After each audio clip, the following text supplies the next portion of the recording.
Okay, so in today's class, we will learn how to determine the statical indeterminacies of beam. So, statical indeterminacy of beams. Beams का statical indeterminacy कैसे निकाला जाता है? तो एक बार quickly recapitulate कर लेते हैं कि statical indeterminacy था क्या? Statical indeterminacy था that is the number of additional equation required to solve an indeterminate structure. Now additional जानने से पहले we need to know कि how much or how many known equations are there and how many unknowns are there. Now अगर हम लोग unknowns की बात करेंगे तो unknowns आता था, एक आता था support reactions जो कि unknowns है. कोई भी beam ले लेते हैं पहले. So we have a simply supported beam. One end is hinge and one end is there is roller. Okay.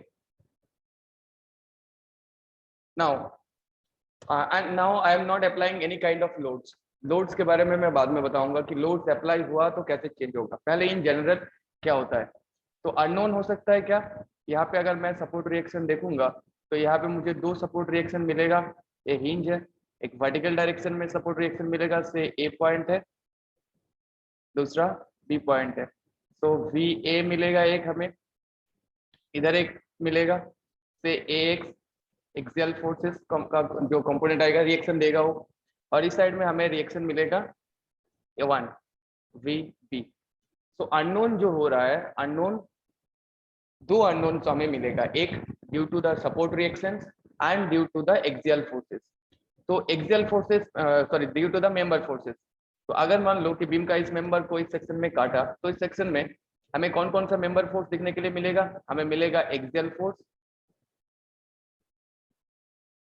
shear force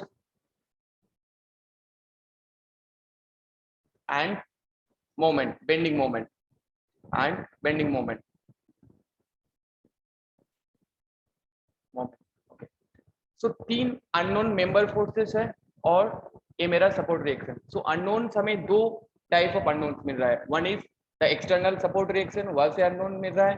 दूसरा जो इंटरनल मेंबर फोर्सेस है वहां से हमें अननोन मिल रहा है. तो एसआई को हम लोग से इसको डीएस से अगर डिनोट करेंगे तो हमें दो एसआई मिलेगा. एक एक्सटर्नल इनडिटरमिनेसी, एक्सटर्नल इनडिटरमिनेसी इसे हम लोग डीएसी के नाम से भी लिखते हैं. तो एक्सटर्नल इनडिटरमिनेसी क्या है. That deals with the unknown support reaction. अगर इंडिविजुअली देखेंगे टोटल एसआई को तो EI external इनडिटरमिनेसी that deals with the unknown support reaction. कि तुम्हें अननोन सपोर्ट रिएक्शन के सॉल्व करने के लिए अगर एडिशनल इक्वेशन चाहिए तो कितना एडिशनल इक्वेशन चाहिए होगा. नाउ और एक क्या था, दैट इज द इंटरनल इनडिटरमिनेसी. इसे हम लोग डी एस आई से भी डिनोट करते हैं. ये क्या था, that deals with the unknown member forces.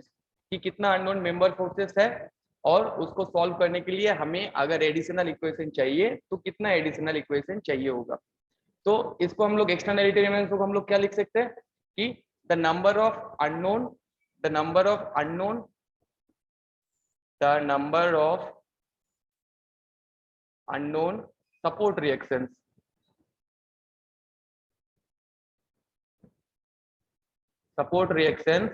in excess of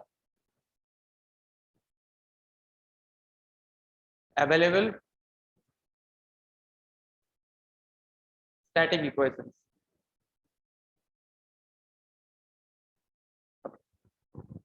Now internal indeterminacy क्या है, the number of unknown member forces, the number of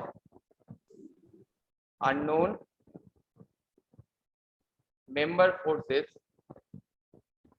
in excess of available static equations of available static equations.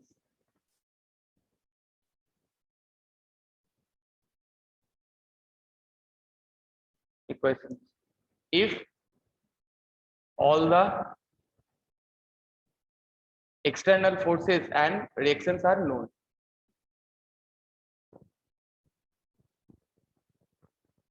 external forces and reactions are known. Okay so basically हम लोग static इंडिटरमिनेंसी को दो हिस्सों में बांट सकते हैं क्योंकि अननोन हमें दो काइंड से मिल सकता है. सो हम लोग स्टैटिकल इंडिटरमिनेंसी ds को क्या लिख सकते हैं कि it is the sum of your external static indeterminacy DAC and the sum of the, इसके साथ जोड़ना क्या होगा, इंटरनल स्टैटिक इंडिटरमिनेंसी को DSI. तो ये होगा कोई भी मेंबर के लिए ओवरऑल स्टैटिक इंडिटरमिनेंसी. अभी आते हैं हम लोग बीम के केस में कि बीम के केस में हम लोग टोटल एक स्टैटिक इंडिटरमिनेंसी को कैसे निकाले, एक्सटर्नल को कैसे निकाले या फिर इंटरनल को कैसे निकाले. अगर इंटरनल होगा पहले देखना होगा इंटरनल होगा कि नहीं होगा, देन इंटरनल होगा तो हम लोग उसे कैसे निकाल पाएंगे. ओके नाउ सो अगर बीम के बारे में देखेंगे तो बीम में पहले अगर हम लोग एक्सटर्नल इंडिटरमिनेंसी को निकालेंगे, एक्सटर्नल स्टैटिक इंडिटरमिनेंसी को, एक्सटर्नल स्टैटिक इंडिटरमिनेंसी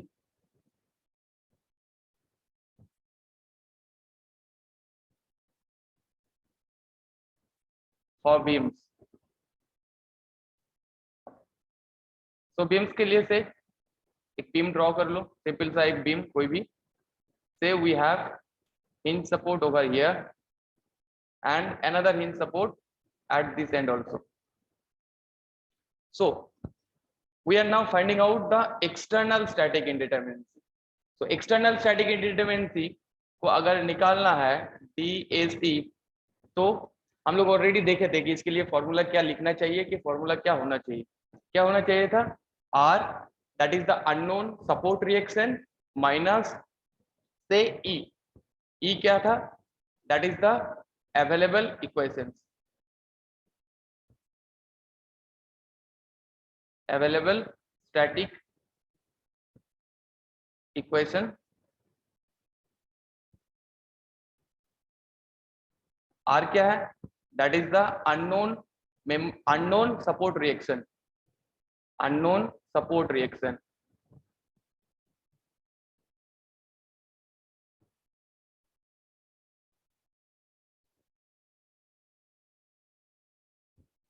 ओके नाउ ये हम लोगों ने एक बीम लिया 2D पे. Okay say that is a beam in 2D. So 2D पे हमें अवेलेबल स्टैटिक इक्वेशन कितना मिलता है, पहले 2D पे हमें अवेलेबल स्टैटिक इक्वेशन 2D के लिए कितना होता है, E इक्वल्स टू, हमें 2D पे हमें 3 अवेलेबल स्टैटिक इक्वेशन मिलता है. 3 क्या है, summation of Fx equals to 0 कर सकते हैं, summation of Fy equals to 0 कर सकते हैं, और summation of moment about any point और about z axis will be equals to 0. तो हमें 3 कोई भी ज्वाइंट पे या फिर कोई भी पॉइंट पे हम लोग इस 3 इक्वेशन को यूज कर सकते हैं. नाउ अगर हमें इस बीम का एक्सटर्नल स्टैटिक इंडिटरमिनेंसी निकालना है DAC तो हमें और क्या चाहिए होगा, पहले अननोन रिएक्शंस को फाइंड आउट करना होगा. तो इस बीम को देखो, अगर इस बीम में कोई लोडिंग है नहीं तो सपोर्ट रिएक्शन, इस हिंज के लिए सपोर्ट रिएक्शन एक वर्टिकल सपोर्ट रिएक्शन दे सकता है, एक हॉरिजॉन्टल सपोर्ट रिएक्शन दे सकता है. दूसरा इधर भी सेम एक वर्टिकल सपोर्ट रिएक्शन दे सकता है, एक हॉरिजॉन्टल सपोर्ट रिएक्शन दे सकता है. तो मेरा इस साइड पे अननोन सपोर्ट रिएक्शन कितना हुआ 2, इस साइड पे भी अननोन सपोर्ट रिएक्शन कितना हुआ 2, मतलब टोटल अननोन सपोर्ट रिएक्शन मेरा बन गया कितना 4. तो अननोन सपोर्ट रिएक्शन हो गया 4 माइनस नाउ अवेलेबल इक्वेशन. ए इक्वेशन हम लोग किसी भी एक पर्टिकुलर जॉइंट पे एक टाइम पे अप्लाई कर सकते हैं, 3 इक्वेशन, उससे ज्यादा नहीं. तो 3 इक्वेशन हम लोग के पास अवेलेबल है. So 3 that means the external static indeterminacy of that beam will be 1. Okay now पहले जनरल कंडीशंस देख लेते हैं, उसके बाद हम लोग लोडिंग कंडीशन पे आएंगे. ओके सो एक्सटर्नल स्टैटिक इंडिटरमिनेंसी निकालने के लिए हमें क्या चाहिए, the unknown support reaction minus available equation. ये कितना इक्वेशन अवेलेबल है. ओके तो से let's say do another example. अगर हम लोगों के पास एक फिक्स बीम है, both ends are fix. Normal condition, हमने कोई लोड यहाँ पे नहीं दिया, तो इसके लिए एक्सटर्नल स्टैटिक इंडिटरमिनेंसी कितना होगा, DAC। तो पहले हमें फाइंड आउट करना होगा कि ये अननोन सपोर्ट रिएक्शन कितना है। सो अननोन सपोर्ट रिएक्शन कितना है for fix support in 2D, वो कितना रिएक्शन देता है, 3। तो 6 होगा sir. so 1 axial, 1 vertical and 1 movement for this end. Similarly for this end also we will have 1 vertical reaction, 1 horizontal reaction and a moment. So total unknown reactions are 3 over here and 3 over here, so 6 minus available equation is 3. So the static indeterminacy or the external static indeterminacy of this beam should be 3. 3. Okay, now this one is the external static indeterminacy. Now for beams, what should be the internal static indeterminacy? So write it down quickly, उसके बाद हम लोग next में जाएंगे।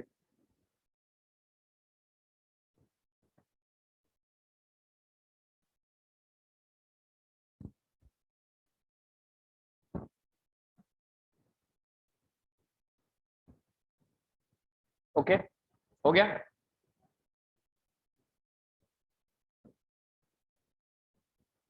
Yes, sir. So now we will find out the internal static indeterminacy of that beam. Internal static indeterminacy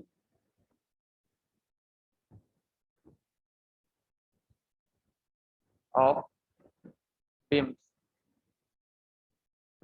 So similarly हम लोगों ने जो एग्जांपल लिया था उसी एग्जांपल को लो कि we have a beam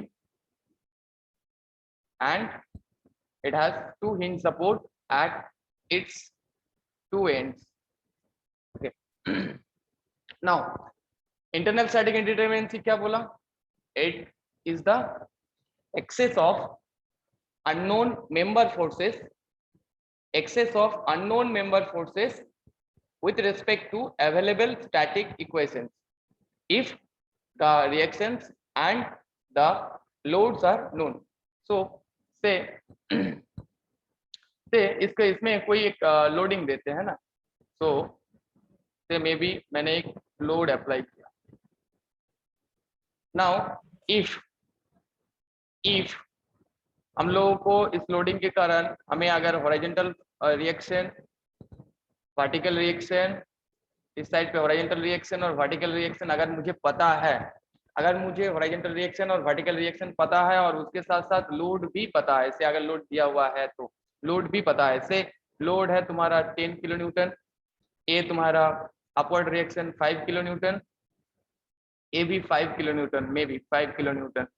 सो अगर हमें ये 3 चीज पता है तो बीम में क्या क्या होता है, क्या क्या आता है, शियर फोर्स, जो मेंबर फोर्सेस में से अननोन मेंबर फोर्स हो सकता है, वो हो सकता है शियर फोर्स,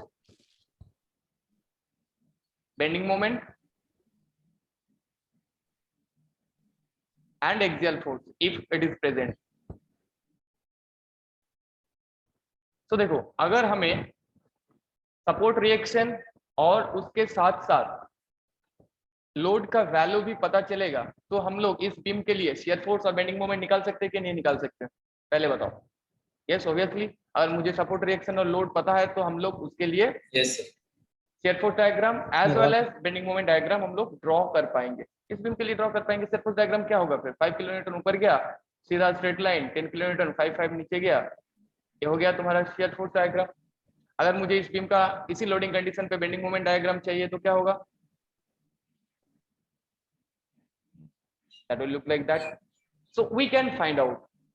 तो अभी बीम में क्या होता है कि बीम क्या है, beam itself a single member, एक सिंपल सा मेंबर है, इसके साथ कोई कंपाउंड मेंबर या फिर कंपोजिट मेंबर जैसे कि ट्रास, एक 2-3 बीम से एक से फ्रेम बना हुआ है, या फिर ट्रास उसमें भी बहुत सारा एलिमेंट है एक जॉइंट के साथ, बट यहाँ पे एक ही सिंगल एलिमेंट है और उस एलिमेंट में मेरा इन 3 फोर्सेस आ सकता है। ओके, और अगर हम लोग रिएक्शंस और लोड्स को जान सकते हैं या फिर पहले से पता कर सकते हैं तो इन तीनों जो इंटरनल अननोन फोर्सेस है उसको हम लोग निकाल सकते हैं। इसीलिए बीम का जो इंटरनल स्टैटिक इंडिटरमिनेंसी होता है वो ऑलवेज 0 होता है। इसीलिए beams are always internally determinate structures. Okay, और इसको ना और दूसरे तरीके से अगर समझाया जाए तो देखो बीम में हमेशा बीम में 3 मेंबर फोर्सेस आएगा, एक ही मेंबर है 3 मेंबर फोर्सेस आएगा।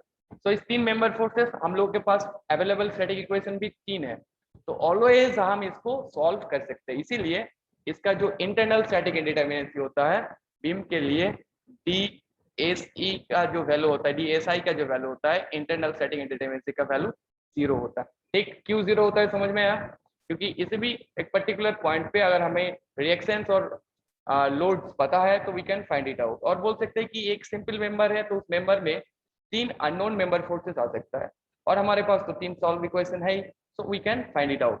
जैसे कि मान लो कि इसमें लोडिंग कंडीशन दिया हुआ है तो शियर फोर्स इजीली हम लोग निकाल सकते हैं, बेंडिंग मोमेंट निकाल सकते हैं वैसे ही। तो इसीलिए बीम के लिए स्टैटिक इंडिटरमिनेंसी 0 होता है।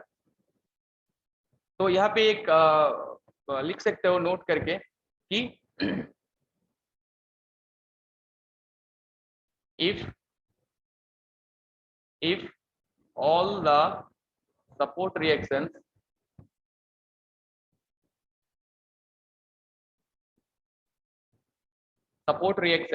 and loading are known, then for beams we can calculate or find out the internal member forces.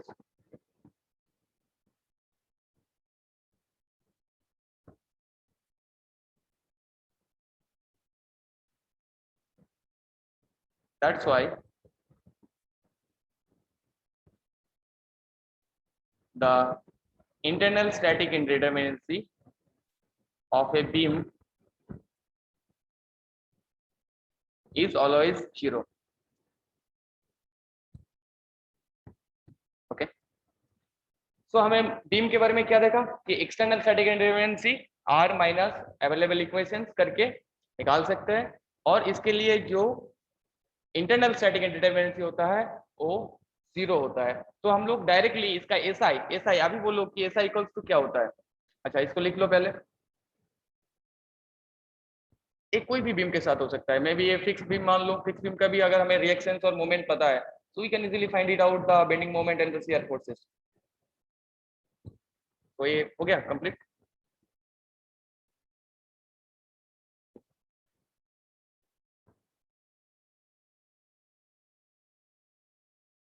Ji sir.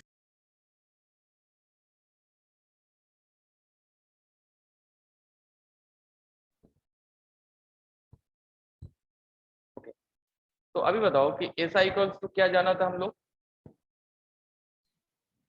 External indeterminacy DSC plus DSI. DSC plus DSI equals to तुम्हारा था जो total static indeterminacy. ठीक, या फिर हम लोग जैसे लिख रहे थे कि एसआई स्टैटिक इंडिटरमिनेंसी टोटल की एक्सटर्नल इंडिटरमिनेंसी, और एक्सटर्नल इंडिटरमिनेंसी ऐसे लिखो प्लस इंटरनल इंडिटरमिनेंसी। तो अभी बीम के लिए अगर इंटरनल इंडिटरमिनेंसी 0 है, अगर ए इंटरनल इंडिटरमिनेंसी 0 है तो बीम के लिए हम लोग लिख सकते हैं कि इसका जो टोटल स्टैटिक इंडिटरमिनेंसी होगा that will be equals to its external static indeterminacy. ठीक है, तो एक अप्रोच है, इस अप्रोच से भी हम लोग कर सकते हैं, इस अप्रोच से कर सकते हैं, और दूसरा अप्रोच भी दिखाएंगे कि जैसे हम लोग इक्वेशन को डेवलप कर रहे थे 3m plus are minus 3j करके, उस अप्रोच से भी देखेंगे। तो इसके वाइज चलो क्विकली कुछ एग्जांपल सॉल्व कर लेते हैं इसी इक्वेशन के साथ और इसी लॉजिक के साथ। Say we have a beam like this and we have a hinge here and a roller over here. Now find out the static indeterminacy of the beam और external static indeterminacy of the beam कितना होगा। तो पहले external static indeterminacy मतलब हमें at first we have to count out the unknown reaction forces. तो यहाँ पे अननोन रिएक्शन फोर्सेस कितना, अननोन सपोर्ट रिएक्शन कितना होगा? अननोन सपोर्ट रिएक्शन यहाँ पे इस Six. जॉइंट पे तुम्हारा 3 होगा, Yes, sir. 3. A2D बीम है। टू ओके, होगा, नाउ इस जॉइंट पे 2 होगा, इस पे 1 होगा सर। इस पे 1 होगा। तो टोटल हमारा कितना अननोन हुआ? 6। तो 6 DSE equals to total unknown कितना हो गया मेरा? 6 माइनस किसी भी जॉइंट पे हम 3 इक्विलिब्रियम इक्वेशन को लगा सकते हैं, सो 3। That means the external static indeterminacy of this beam is 3. And what is the internal static indeterminacy of the beam? 0. Beams are always internally determinate. So इस चीज को लिख के रखो कि beams are always internally determinate. ठीक, तो beams are always internally determinate. Okay, now आते हैं थोड़ा सा इसको इंटरेस्टिंग करते हैं। ये हो गया,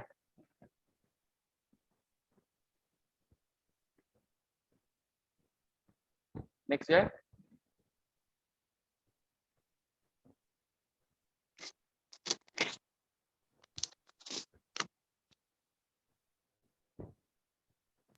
Yes, sir.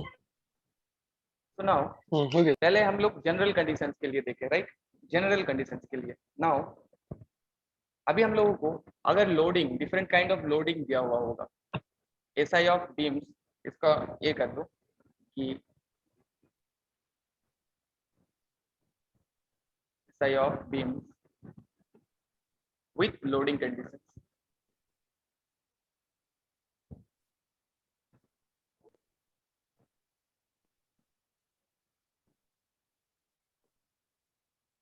अभी तक मैंने जितना भी करवाया था उसमें कहीं पे भी लोड नहीं डाला था, डाला था क्या? नहीं डाला था। जनरल की इसके ऊपर मैक्सिमम रिएक्शंस कितना हो सकता है उसको लेके किया था, कि मैक्सिमम सपोर्ट रिएक्शन कितना हो सकता है उसको लेके किया था। सो लोडिंग, पहले लोडिंग, 2 काइंड ऑफ लोडिंग आ सकता है बीम में। एक पहला वर्टिकल लोडिंग, वर्टिकल लोडिंग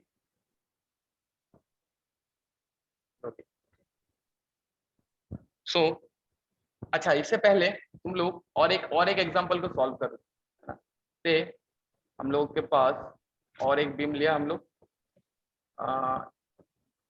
से एक सपोर्ट वाला एक बीम लिया। इसके लिए बताओ कि DAC या फिर DS कितना होगा, और एक बीम लो, तीसरा beam low, that one is for 0 हो जाएगा सर उसके लिए। इन सपोर्ट।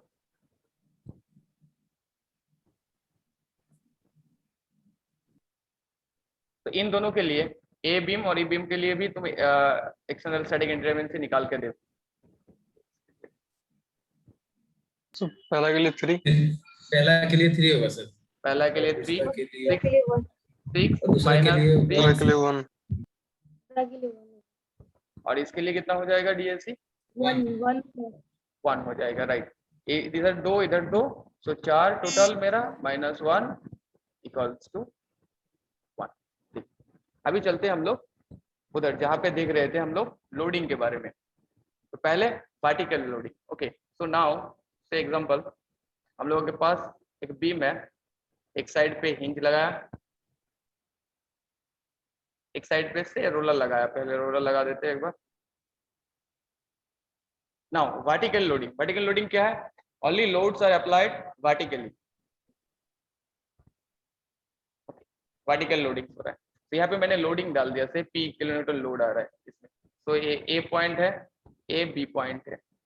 नाउ अब बताओ कि इसका स्टैटिकल इंडिटरमिनेंसी या फिर एक्सटर्नल स्टैटिकल इंडिटरमिनेंसी कितना होगा? पहले हमें रिएक्शंस चाहिए। जब मैंने लोडिंग कंडीशन डाल दिया, अभी बोलो कौन कौन सा अननोन रिएक्शन डेवलप होगा? बोलो। यहाँ पे एक दैट इज VA, यहाँ पे एक दैट इज VB। और कोई रिएक्शन डेवलप हो रहा है क्या? Is there any kind of other reactions? Yes or no? हो रहा है क्या? No, sir. No. So यहाँ पे total unknown reactions, total unknown support reactions कितना हुआ? Unknown support reaction. Unknown support reaction हो गया मेरा 2. Okay. Now अभी बोलो कि इक्वेशंस कितना हमें अप्लाई कर सकते हैं, नंबर ऑफ नोन इक्वेशंस कितना अप्लाई कर सकते हैं हम? दो ही अप्लाई कर सकते हैं. एक है summation of F Y equals to 0 और एक क्या summation of M Z equals to 0. हम लोग summation of F X equals to 0 इसको यूज नहीं कर पाएंगे. क्यों इसको यूज नहीं कर पाएंगे? क्योंकि एक्स डायरेक्शन में मेरा कोई फोर्स या फिर लोड अप्लाई नहीं हो रहा है. अगर कोई फोर्स और लोड अप्लाई नहीं हो रहा है देन तो हम लोग साउंड कट हो रहा है sir.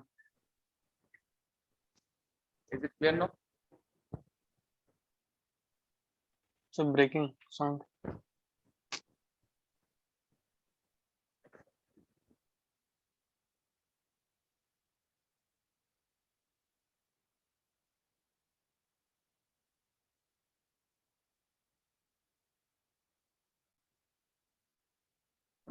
Now clear? Yes sir little breaking. थोड़ा ब्रेक कर. So now number of equation हमें कितना मिलेगा इस कंडीशन के लिए? इस कंडीशन में हम लोग ये जो समेशन ऑफ एफ एक्स है इसको हम लोग यूज नहीं कर पाएंगे. क्यों? क्योंकि there are no axial forces present on that beam, right? So हम लोगों के पास नंबर ऑफ इक्वेशन भी कितना मिल गया हमें? तो अभी बताओ कि इसके लिए, इस बीम के लिए डी एस ई कितना हो जाएगा या फिर ए सी कितना हो जाएगा? बोलो. 2 - 2 0. इक्वल्स 0 हो जाएगा sir. 0, sir. Now tell me, वही सेम वाला प्रॉब्लम जो इनिशियली लिए थे हम लोग, फिक्स वाला, दो साइड पे फिक्स. नाउ पहले क्या लिया था? कोई मैंने लोडिंग नहीं दिया था. नाउ मैं बोल रहा हूँ कि यहाँ पे एक लोडिंग है, there is a vertical loading like this. Okay P. Now find out the external indeterminacy of that B. बोलो कितना आएगा? पहले तुम लोग निकालो उसके बाद आई विल एक्सप्लेन. कितना आएगा? How many? Sir, 2 आएगा. 2 आएगा. और एनीवन?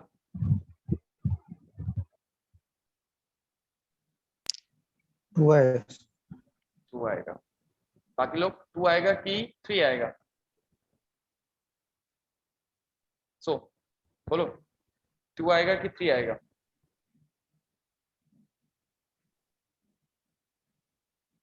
कॉन्फ्यूजन का टू क्या है? Sir. A D S C equals to हमें पता है कि R - 3. तो 3 क्यों लिखा है? 2D में कर रहा हूँ डायरेक्टली 3 दे रहा हूँ. अभी यहाँ पे कोई हाइब्रिड ज्वाइंट नहीं है इसलिए डायरेक्टली मैंने 3 दे दिया. अभी हाइब्रिड ज्वाइंट्स होता तो उससे हमें एडिशनल इक्वेशन मिलता. तो उससे हम लोग जब हाइब्रिड ज्वाइन करेंगे तब देखेंगे कि एडिशनल इक्वेशन को कैसे किया जाए. तो अभी बताओ कि इस कंडीशन के साथ हमें रिएक्शन क्या मिलेगा?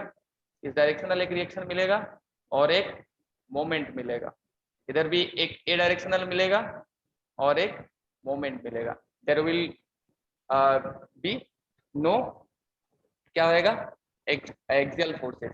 सो टोटल जो सपोर्ट रिएक्शन होगा वो कितना हो जाएगा? 2 + 2 = 4 माइनस एडिशनल इक्वेशन कितना मिलेगा फिर हम लोगों को?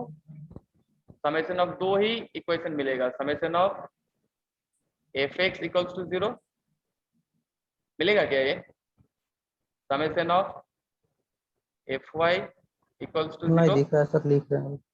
Summation of